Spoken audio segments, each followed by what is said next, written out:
इस वीडियो में हम लोग रिसर्च एथिक्स को लेकर के जान एथिक्स फॉलो करने से रिसर्च में क्या क्या खूबियां आती है, ये सब चीज़ हम लोग इस वीडियो में डिस्कशन करेंगे। इस वीडियो का पीडीएफ आपको मेरे टेलीग्राम चैनल में मिल जाएगा और टेलीग्राम चैनल का लिंक मेरे यूट्यूब चैनल के डिस्क्रिप्शन में दिया हुआ है, वहां से जाके क्लिक करके आप लोग ज्वाइन कर सकते हैं। तो आइए वीडियो को शुरुआत करते हैं। सबसे पहले समझ लेते हैं रिसर्च एथिक्स का मतलब होता है a set of moral principles and guidelines. तो ये बेसिकली कुछ नहीं है, बस कुछ नीति है, कुछ नियम कानून है, कुछ गाइडलाइंस है, कुछ डूज एंड डोंट्स है रिसर्च को रिलेटेड। कि कोई व्यक्ति जब रिसर्च कर रहा है तो उसको आंखों का सामने एक फ्रेमवर्क, एक मॉरल फ्रेमवर्क सेट होना चाहिए कि इस चीज़ों का वो ध्यान रखेगा रिसर्च करते वक्त। ठीक है, इन सब मॉरल गाइडलाइंस को अगर फॉलो किया जाए तभी रिसर्च को एथिकल रिसर्च माना जाएगा, otherwise research will lose its quality. ठीक है, तो रिसर्च एथिक्स को क्यों बनाया गया है या रिसर्च एथिक्स को मेंटेन करने का उद्देश्य क्या है? जो भी रिसर्च में पार्टिसिपेंट्स है उनका प्रोटेक्शन को इंश्योर करना, रिसर्च प्रोसेस का इंटीग्रिटी को कायम रखना कि रिसर्च प्रोसेस कोई भी तरीके से डिसऑनेस्ट या करप्ट ना हो जाए, और रिसर्च आउटकम जो है या रिसर्च का रिजल्ट जो है उसको क्रेडिबल बनाए रखना, ताकि कोई भी आगे चल करके रिसर्च करने में उत्साहित हो और सोसाइटी को फायदा भी मिलता रहे। ओके, अब आइए कुछ की प्रिंसिपल्स ऑफ रिसर्च एथिक्स देख लेते हैं कि किस किस पॉइंट पे हम लोगों को ध्यान देना पड़ेगा ताकि हम लोग का रिसर्च पेपर का जो एथिकल गाइडलाइंस है वो मेंटेन रहे। सबसे पहला है पर्सनल डिग्निटी, यानी जो भी आप पार्टिसिपेंट को इंक्लूड कर रहे हैं अपना रिसर्च में, उनसे इन्फॉर्म्ड कंसेंट आपको लेना पड़ेगा, उनको बताना पड़ेगा हर चीज़ की, आपका रिसर्च का डिटेल्स बताना पड़ेगा, किस लिए, किस उद्देश्य से आप रिसर्च कर रहे हैं, इस रिसर्च में वो लोग अगर शामिल होंगे तो उसमें क्या फ़ायदा है, क्या नुकसान है, क्या क्या पोटेंशियल रिस्क है, और अगर रिसर्च सक्सेसफुल हुआ तो इससे वो लोग को क्या बेनिफिट मिलेगा और सोसाइटी को एज अ होल क्या बेनिफिट मिलेगा। और प्लस इन्फॉर्म कंसेंट तो लेना पड़ेगा ही पड़ेगा, उसका ऊपर से अगर आप कोई वल्नरेबल पॉपुलेशन को अपना रिसर्च में शामिल कर रहे हैं, जैसे चिल्ड्रन हो गए या कोई सिख हो गया, कोई बूढ़ा व्यक्ति हो गया, कोई मार्जिनलाइज्ड ग्रुप्स हो गया, कोई नेटिव पीपल हो गया, कोई रेयर स्पीशीज टाइप का कुछ हो गया, ठीक है, rare species in the sense मतलब इंडिजिनस ग्रुप का मैं बात कर रहा हूँ, या वुमेन, या जो भी कोई भी तरीके का मार्जिनलाइज्ड ग्रुप है, उनको आपको खास ख्याल रखना पड़ेगा। ठीक है, यह हो गया पर्सनल डिग्निटी। नेक्स्ट आता है प्रिकॉशन, कि आपको बहुत सावधानी बरतना पड़ेगा अपना रिसर्च कंडक्शन करने का टाइम पे। किस किस चीज़ पे सावधानी बरतना पड़ेगा कि बेनिफिट्स जो है उसको मैक्सिमाइज किया जाए और नुकसान या हार्म या नेगेटिव इम्पैक्ट जो है उसको मिनिमाइज किया जाए। कितना कम से कम साइड इफेक्ट्स में, I mean negative side effect में आप कितना ज़्यादा से ज़्यादा पॉजिटिव आउटकम निकाल सकते हो, that is the good sign of a ethical research paper. ठीक है, फिर पार्टिसिपेंट को क्या क्या रिस्क पहुंच सकता है उसको आपको पहले से असेसमेंट करके रखना है और पहले से ही प्रिकॉशनरी स्टेप ले लेना है ताकि उसको आप कम कर सके, रिड्यूस कर सके।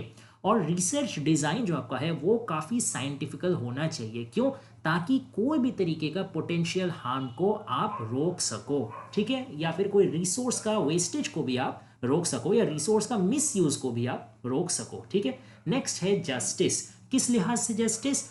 कि रिसर्च का जो भी बेनिफिट होगा या रिसर्च का जो भी प्रेशर या बर्डन होगा उसको इक्वल डिस्ट्रीब्यूशन करना पड़ेगा जितने भी रिसर्च से जुड़े हुए आदमी हैं, और सबको एक साथ फेयर ट्रीटमेंट होना चाहिए। मसलन ऐसा नहीं होना चाहिए कि एक रिसर्च में मान लीजिए 5 या 6 का ग्रुप मिलकर काम कर रहे हैं, कुछ रिसर्चर्स होते हैं, उनके सुपरवाइजर होता है, फिर रिसर्च जो इवेलुएट करता है, अप्रूवल करता है वो होता है। तो एक रिसर्च को एकदम स्क्रैच से शुरू होने से आखिर तक, मुकम्मल होने तक 5 6 7 काफ़ी स्टेजों से गुजरना पड़ता है, काफ़ी अलग अलग तरीके के आदमी उसमें जुड़े हुए रहते हैं। लेकिन ये इंश्योर करना बहुत ज़रूरी है कि कोई भी किसी का भी साथ पक्षपात ना किया जाए, रिसर्च का बेनिफिट भी जिसको जितना हक है उसको इक्वली मिले, और रिसर्च का प्रेशर भी किसी एक का ऊपर, कांध के ऊपर बंदूक ना तान दिया जाए कि एक ही मेहनत कर रहा है और फल सब ले रहा है, ऐसा नहीं होना चाहिए।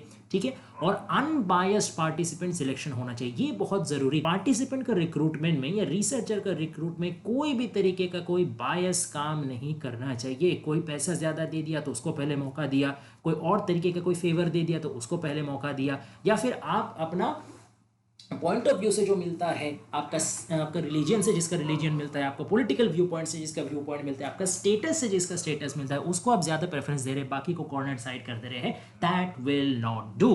तो ये है जस्टिस का पॉइंट। नेक्स्ट आ जाता है इंटीग्रिटी, यानी आप अपने रिसर्च को कितना क्लीन रख पा रहे हो, कितना उसको करप्शन फ्री रख पा रहे हो। ठीक है, एक ऑनेस्ट रिसर्च को हमेशा कोई भी तरीके का फैब्रिकेशन, कोई भी झूठा दावा, कोई झूठा तथ्य या फिर प्लेजियरिज्म से मुक्त होना चाहिए। प्लेजियरिज्म एक बहुत बड़ा एस्पेक्ट है रिसर्च एथिक्स का, ठीक है। प्लेजियरिज्म के बारे में एक दो शब्द बताना तो मुश्किल है, प्लेजियरिज्म के बारे में एक और अलग से वीडियो बना करके मैं डाल दूंगा, उसमें आप समझ लीजिएगा, ठीक है। एक शॉर्ट में बताऊं तो प्लेजियरिज्म होता है कि कोई दूसरे का जेन्युइन या ऑथेंटिक कंटेंट को उसका परमिशन का बगैर अगर आप यूज करते हो, फॉल्सिफाई करते हो, अपना बोल के चलाते हो, तो वो प्लेजियरिज्म में आ जाता है। और भी डिटेल्स है, मैंने शॉर्ट में बता दिया, ठीक है। तो प्लेजियरिज्म तो बिल्कुल कतई नहीं करना है।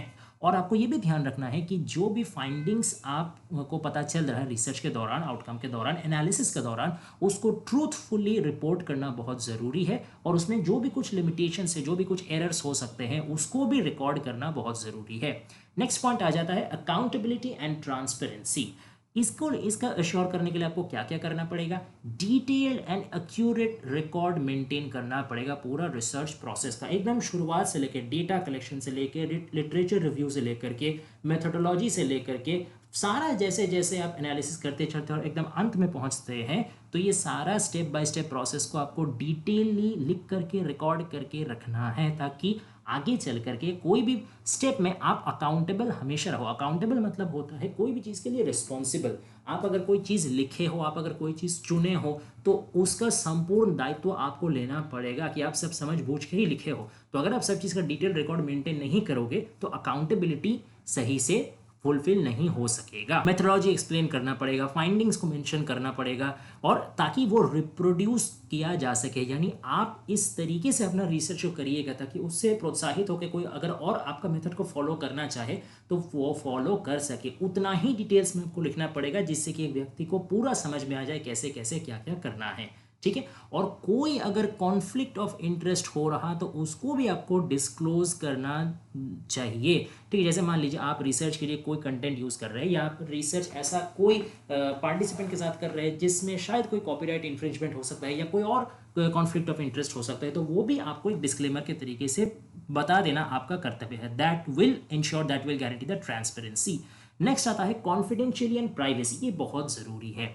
जो पर्सनल इंफॉर्मेशन आप गैदर कर रहे हैं पार्टिसिपेंट्स का, उसको बहुत सख्ती से सेफ गार्ड करना आपका जिम्मेदारी है। इसमें आप चूक नहीं सकते। इसमें चूक यानी बहुत बड़ा वो एक लूप होल होगा रिसर्च एथिक्स में, ठीक है। और जो भी डाटा आप ले रहे हैं उसको आपको सिक्योरली यूज़ करना पड़ेगा और एग्रीड अपॉन टर्म में यूज़ करना पड़ेगा। यानी जब आप डेटा लिए थे पार्टिसिपेंट से या रिसर्चर से, जो भी केस में आप डेटा लिए हो, तो कुछ एग्रीमेंट के तहत या कुछ बोल के ही लिए होंगे कि इस वजह से, इस उद्देश्य हम लोग इसको यूज़ करेंगे। तो जैसे एग्रीड अपॉन टर्म में आप बोले थे करेंगे, आपको करने का टाइम भी उसी को फॉलो करके चलना है। ऐसा नहीं कि कहने वक्त कुछ और कर दिया और करने टाइम अपना फ़ायदा देख रहे हैं। That will not do.